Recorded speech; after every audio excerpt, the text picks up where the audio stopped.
Hi everyone, this is CMA Afzal Alamil here. Before starting the video, please hit the like button. That will motivate me to do more CMA related content. December 2024 എക്സാമിന് ഇനി 2 മാസം approximately 2 മന്താണുള്ളത്. അപ്പോൾ പല സ്റ്റുഡൻസും message അയച്ച് ചോദിച്ചിട്ടുണ്ടായിരുന്നു, sir December അറ്റംപ്റ്റിലേക്ക് കഴിഞ്ഞ June exam ഞങ്ങൾ attend ചെയ്തതാണ്. അപ്പോൾ ഡിസംബർ അറ്റംപ്റ്റിലേക്ക് എന്തെങ്കിലും അമെൻമെൻ്റ് ഉണ്ടോ, വ്യത്യാസങ്ങളുണ്ടോ, പഠിക്കുന്ന ബുക്കുകളിൽ കാര്യങ്ങളിൽ മാറ്റങ്ങൾ വരുത്തേണ്ടതുണ്ടോ എന്ന് ചോദിച്ച് പല സ്റ്റുഡൻസും മെസ്സേജ് അയക്കാറുണ്ട്. അവർക്ക് വേണ്ടിയിട്ടാണ് ഈ വീഡിയോ. അപ്പോൾ ഡിസംബർ 2024 എക്സാമിന് വേണ്ടി ഇൻസ്റ്റിറ്റ്യൂട്ട് നമുക്ക് അമെൻമെൻറ്റുകൾ തന്നിട്ടുണ്ട്. അപ്പോൾ പേപ്പർ നമ്പർ 5 ആദ്യം നോക്കുന്നത് ലോ എന്ന് പറയുന്ന പേപ്പറാണ്. ലോ പേപ്പറിൽ കാര്യമായിട്ട് എക്സാം പോയിന്റ് ഓഫ് വ്യൂവിൽ അമെൻമെൻറ്റ് നോക്കിയാൽ ഇല്ല എന്നതാണ് ഉത്തരം. ജൂൺ 2024 എക്സാമുമായി ബന്ധപ്പെട്ട് നോക്കുമ്പോൾ ജൂണിൽ എന്താണോ നിങ്ങൾക്ക് പഠിക്കാനുണ്ടായിരുന്നത്, ഏത് ബുക്കാണോ ഏത് എഡിഷനാണോ നിങ്ങൾ യൂസ് ചെയ്തിരുന്നത്, സെയിം ബുക്ക് തന്നെയാണ് ഡിസംബറിലേക്കും നിങ്ങൾ ഉപയോഗിക്കേണ്ടത്. Students may note that changes in the law എന്ന് പറഞ്ഞിട്ട് താഴെ അവർ സെക്ഷൻ വൈസ് കൊടുത്തിട്ടുണ്ട്. ലോ പേപ്പറിലെ introduction to legal system no change, contract act no change, sale of goods act no change, negotiable instrument act no change, partnership act no change. LLP ആക്ടിൽ ചെറിയൊരു വ്യത്യാസമുണ്ട്. ആ വ്യത്യാസം എന്താണ് എന്ന് അവരിവിടെ കൊടുത്തിട്ടുണ്ട്. പക്ഷെ ഇത് എക്സാം പോയിന്റ് ഓഫ് വ്യൂവിൽ ഇമ്പോർട്ടൻ്റ് ആണോ എന്ന് ചോദിച്ചാൽ ആൻസർ ഈസ് നോ. അതേപോലെ factories act no change, gratuity no, provident fund no, ESI no, then wages act, code on wages act ഇതിലൊന്നും ചേഞ്ച് ഇല്ല. കാര്യമായിട്ട് ചേഞ്ച് നമ്മൾ എക്സ്പെക്ട് ചെയ്യുക ലോയിൽ കമ്പനീസ് ആക്ടിലാണ്. കമ്പനീസ് ആക്ടിലും ദർ ഈസ് നോ ന്യൂ അമെൻമെന്റ്. താഴെ കുറേ അമെൻമെന്റുകൾ കൊടുത്തിട്ടുണ്ടെങ്കിലും ഇതൊന്നും എക്സാം പോയിന്റ് ഓഫ് വ്യൂവിൽ നിങ്ങളെ ബാധിക്കുന്ന കാര്യമേ അല്ല. ഓൾറെഡി ഇത് ഇൻകോർപ്പറേറ്റ് ചെയ്തിട്ടുണ്ട്. ഇനി വേണമെങ്കിൽ MCAയുടെ വെബ്സൈറ്റിൽ നിന്ന് നിങ്ങൾക്ക് ലോയുടെ കാര്യങ്ങൾ നോക്കാം. ബിസിനസ് എത്തിക്സിലും നോ ചേഞ്ച്. അപ്പോൾ ലോ പേപ്പർ കാര്യമായിട്ട് അമെൻമെന്റ് വരാറുള്ള പേപ്പറാണല്ലോ. ഡിസംബർ അറ്റംപ്റ്റിലേക്ക് ഒരു ചേഞ്ചും ഇല്ല. ഓക്കെ. രണ്ടാമത് ഇൻസ്റ്റിറ്റ്യൂട്ടിന്റെ ഭാഗത്തുനിന്ന് അമെൻമെന്റ് വന്നിട്ടുള്ള മറ്റൊരു പേപ്പറാണ് paper number 10 corporate accounting and auditing. അതായത് കമ്പനി അക്കൗണ്ട്സ് ആൻഡ് ഓഡിറ്റ് എന്ന് നമ്മൾ പഴയ സിലബസിൽ വിളിച്ചിരുന്ന പുതിയ സിലബസിൽ കോർപ്പറേറ്റ് അക്കൗണ്ടിങ് ആൻഡ് ഓഡിറ്റിംഗ് എന്ന് പറയുന്ന പേപ്പറിൽ നിങ്ങൾക്കൊരു ക്ലാരിഫിക്കേഷൻ ഇൻസ്റ്റിറ്റ്യൂട്ടിന്റെ ഭാഗത്തുനിന്നുണ്ട്. എന്താ ക്ലാരിഫിക്കേഷൻ? കമ്പനി അക്കൗണ്ട്സിൽ അക്കൗണ്ടിങ് സ്റ്റാൻഡേർഡും ASഉം ഇൻഡ് ASഉം നമ്മുടെ study material syllabus 2022 study material തന്നിട്ടുണ്ടായിരുന്നു. അപ്പോൾ പല കുട്ടികൾക്കുണ്ടായിരുന്ന ഡൗട്ട്, സാർ നമ്മൾ AS ആണോ പഠിക്കേണ്ടത് അതോ ഇൻഡ് AS ആണോ പഠിക്കേണ്ടത് അതോ രണ്ടും നമ്മൾ ഡീപ്പായിട്ട് പഠിക്കേണ്ടതുണ്ടോ? ഞാൻ ക്ലാസ് എടുക്കുമ്പോൾ കുട്ടികളോട് എപ്പോഴും പറയാറുണ്ട്, നിങ്ങൾ AS ആണ് ഇന്റർമീഡിയറ്റ് ലെവലിൽ ഫോക്കസ് ചെയ്യേണ്ടത്. ഇൻഡ് ASന്റെ ഒരു ഐഡിയ കിട്ടാൻ വേണ്ടി, കാരണം ഫൈനലിൽ നമ്മൾ ഇൻഡ് AS ഫോക്കസ് ചെയ്ത് CFRൽ പഠിക്കുന്നുണ്ട്. അപ്പോൾ അതിൻ്റെ ഒരു ഐഡിയ കിട്ടാൻ വേണ്ടി ഇൻസ്റ്റിറ്റ്യൂട്ട് കൊടുത്തിട്ടുണ്ടാവുള്ളൂ എന്ന ധാരണയിലാണ് ഞാൻ പറയാറുള്ളത്. എന്നാൽ അങ്ങനെയല്ലാതെ ഇൻഡ് AS ഇന്ററിൽ തന്നെ ഡീപ്പായിട്ട് നോക്കണം എന്ന് പറഞ്ഞ് പഠിച്ച കുട്ടികളുണ്ട്. പല ഇൻസ്റ്റിറ്റ്യൂട്ടുകളിലും പല ഫാക്കൽറ്റീസും മേ ബി അങ്ങനെ ചെയ്തിട്ടുണ്ടാവാം. അപ്പോൾ ഇൻസ്റ്റിറ്റ്യൂട്ടിന്റെ ഭാഗത്തുനിന്ന് ഒരു ക്ലാരിഫിക്കേഷൻ അതുമായി ബന്ധപ്പെട്ട് വന്നിട്ടുണ്ട്. എന്ത്? Ind AS will not be applicable. നിങ്ങൾ എന്ത് ചെയ്യണ്ട? ഇൻഡ് AS നോക്കണ്ട. ഏതിന്?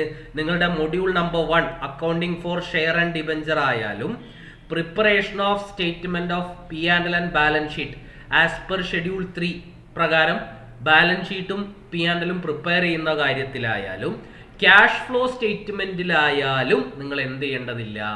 ഇൻഡ് AS അതിന് അപ്ലിക്കബിൾ അല്ല. Module number 1, module number 2, module number 3യിൽ ഇൻഡ് AS നിങ്ങൾ പാലിക്കണ്ട, പഠിക്കണ്ട. പിന്നീട് matters and problem given on Ind AS. ഇൻഡ് ASുമായി ബന്ധപ്പെട്ട് മൊഡ്യൂൾ 1ലും 2ലും 3ലും നിങ്ങൾക്ക് ഇൻഡ് AS നമ്മുടെ സ്റ്റഡി മെറ്റീരിയലിൽ കൊടുത്തിട്ടുണ്ട്. അത് എന്തിനുള്ളതാ? ഓൺലി ഫോർ നോളജ് പർപ്പസ്, നിങ്ങൾക്ക് അറിവുണ്ടാകാൻ വേണ്ടി കൊടുത്തതാണ്. And it is not applicable for the intermediate level of examination. അത് ഇന്റർമീഡിയറ്റ് ലെവൽ ഓഫ് എക്സാമിനേഷനിൽ അത് ബാധകമല്ല എന്നർത്ഥം. ഏത് മൊഡ്യൂളിന്? Module 1 and 2 and 3. ക്ലിയർ? അതുകൂടാതെ കോർപ്പറേറ്റ് അക്കൗണ്ടിങ് ആൻഡ് ഓഡിറ്റിങ്ങിന്റെ മറ്റൊരു PDF കൂടി എന്ത് ചെയ്തിട്ടുണ്ട്? ഇൻസ്റ്റിറ്റ്യൂട്ട് തന്നിട്ടുണ്ട്. എന്ത് കാര്യത്തിന്? നമ്മളുടെ ടെക്സ്റ്റ് ബുക്കിൽ സ്റ്റഡി മെറ്റീരിയൽ കുറേ പ്രിന്റിംഗ് മിസ്റ്റേക്കുകൾ, എററുകൾ ഉണ്ടായിരുന്നു. ആ എററുകളും പ്രിന്റിംഗ് മിസ്റ്റേക്കും എന്ത് ചെയ്തിട്ടുണ്ട്?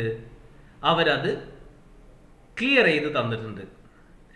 അത് ഏതൊക്കെ പേജ് നമ്പറുകളിലാണ്, ഏതൊക്കെ മൊഡ്യൂളുകളിലാണ് നിങ്ങൾ ഇഗ്നോർ ചെയ്യേണ്ടത്. ചിലപ്പോൾ അവിടെ പ്രിന്റ് വന്നിട്ടുണ്ടാവും പഴയ ബുക്കിൽ, ഇഗ്നോർ ചെയ്യേണ്ടത്. അതേപോലെ ചിലതൊക്കെ റീപ്ലേസ് ചെയ്യേണ്ടി വരും. ബുക്കിൽ വേറെ രീതിയിലായിരിക്കാം കൊടുത്തിട്ടുണ്ടാവുക, അത് റീപ്ലേസ് ചെയ്യേണ്ടത് എങ്ങനെയാണ്? അത്തരത്തിലുള്ള പല എററുകളും ഇൻസ്റ്റിറ്റ്യൂട്ടിന്റെ ഭാഗത്ത് നിന്ന് തിരുത്തി തന്നിട്ടുണ്ട്. അപ്പോൾ ഈ PDF ഞാൻ എൻ്റെ ടെലഗ്രാം ഗ്രൂപ്പിലും വാട്സപ്പ് ഗ്രൂപ്പുകളിലും ഷെയർ ചെയ്യാം. നിങ്ങൾക്ക് അത് നോക്കിയിട്ട് നിങ്ങളുടെ കയ്യിലുള്ള ടെക്സ്റ്റ് ബുക്ക് മാച്ച് ചെയ്തിട്ട് എന്താണോ ഇൻസ്റ്റിറ്റ്യൂട്ട് മാറ്റാൻ പറഞ്ഞത്, എന്താണോ ഇഗ്നോർ ചെയ്യാൻ പറഞ്ഞത്, എന്താണോ റീപ്ലേസ് ചെയ്യാൻ പറഞ്ഞത്, അത് നിങ്ങൾക്ക് മാറ്റിയിട്ട് അവിടെ ഈ PDF നിന്ന് അത് പഠിക്കാം. ഇൻക്ലൂഡിങ് പേജ് നമ്പർ അടക്കം അവർ തന്നിട്ടുണ്ട്. അപ്പോൾ ഇവിടെ മറ്റൊരു ക്ലാരിഫിക്കേഷൻ നിങ്ങൾക്കുള്ളത്, ഇൻഡേഴ്സിന്റെ കേസിൽ ASുമായി ബന്ധപ്പെട്ട പ്രോബ്ലംസ് കൂടുതലായിട്ട് ഫോക്കസ് ചെയ്തിട്ട് ചെയ്യാം. ഇൻഡേഴ്സും ASും തമ്മിലുള്ള കമ്പാരിസൺ നന്നായിട്ട് പഠിക്കാം. ഇതാണ് നിങ്ങൾ ചെയ്യേണ്ടത്. അതേപോലെ ചില നോട്ടുകളൊക്കെ ഇൻസ്റ്റിറ്റ്യൂട്ടിന്റെ ഭാഗത്തുനിന്ന് ഇങ്ങനെ വായിക്കണം, ഇതാണ് നിങ്ങൾ ആഡ് ചെയ്യേണ്ടത് എന്നൊക്കെ പറഞ്ഞ് തന്നിട്ടുണ്ട്. ഇതെല്ലാം ഈ PDF നിന്ന് പേജുമായി ബന്ധപ്പെട്ട് ചെക്ക് ചെയ്താൽ നിങ്ങൾക്ക് മനസ്സിലാവും. ഇതാണ് കമ്പനി അക്കൗണ്ട്സ് ആൻഡ് ഓഡിറ്റിലുള്ള ചേഞ്ച്. ഇത് ആക്ച്വലി അമെൻമെന്റ് അല്ല, പ്രിന്റിംഗ് മിസ്റ്റേക്കുകളും ഒരു ക്ലാരിഫിക്കേഷനും ഇൻസ്റ്റിറ്റ്യൂട്ടിന്റെ ഭാഗത്തുനിന്ന് തരുന്നു. ഇനി DT IDTയിലാണ് നോർമലി ഏറ്റവും കൂടുതൽ അമെൻമെന്റുകൾ ഉണ്ടാവാറുള്ളത്.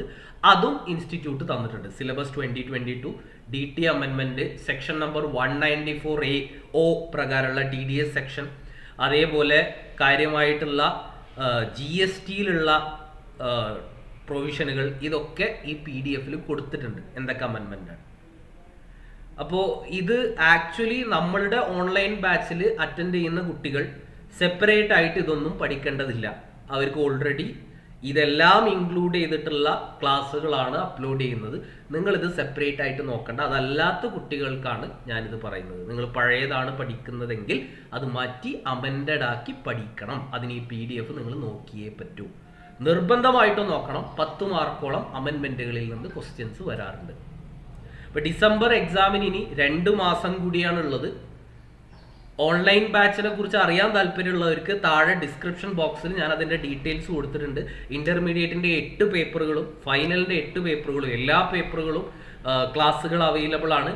ജോയിൻ ചെയ്യാൻ താല്പര്യമുള്ള ആളുകൾക്ക് താഴെയുള്ള ഒരു ഗൂഗിൾ ഫോം കൊടുത്തിട്ടുണ്ട്. അത് ഫില്ല് ചെയ്താൽ കൂടുതൽ ഡീറ്റെയിൽസ് കിട്ടും. അതേപോലെ ഓഫീസ് നമ്പർ ഞാൻ കൊടുക്കാം. നിങ്ങൾക്ക് വാട്സപ്പ് ചെയ്താൽ കൂടുതൽ കാര്യങ്ങൾ അവർ പറഞ്ഞു തരും. നിങ്ങൾക്ക് വേണമെങ്കിൽ അതും യൂട്ടിലൈസ് ചെയ്യാം. സോ ഇതാണ് ഡിസംബറിലേക്കുള്ള അമെൻമെന്റ് ഇന്ററുമായി ബന്ധപ്പെട്ട് പറയാനുള്ളത്. അപ്പോൾ ഈ PDF ഞാൻ ഈ വീഡിയോ ഷെയർ ചെയ്തതിന് ശേഷം ഗ്രൂപ്പുകളിൽ ഷെയർ ചെയ്യാം. അപ്പോൾ ആ ഗ്രൂപ്പുകളിൽ ജോയിൻ ചെയ്യണമെങ്കിലും ഡിസ്ക്രിപ്ഷൻ ബോക്സ് നോക്കിയാൽ നിങ്ങൾക്ക് വാട്സപ്പ് ഗ്രൂപ്പിൻ്റെയും ടെലഗ്രാം ഗ്രൂപ്പിൻ്റെയൊക്കെ ലിങ്ക് അവൈലബിൾ ആവും. അവിടെ നിങ്ങൾ ജോയിൻ ചെയ്തിട്ട് നോക്കിയാൽ മതി. Okay, yes.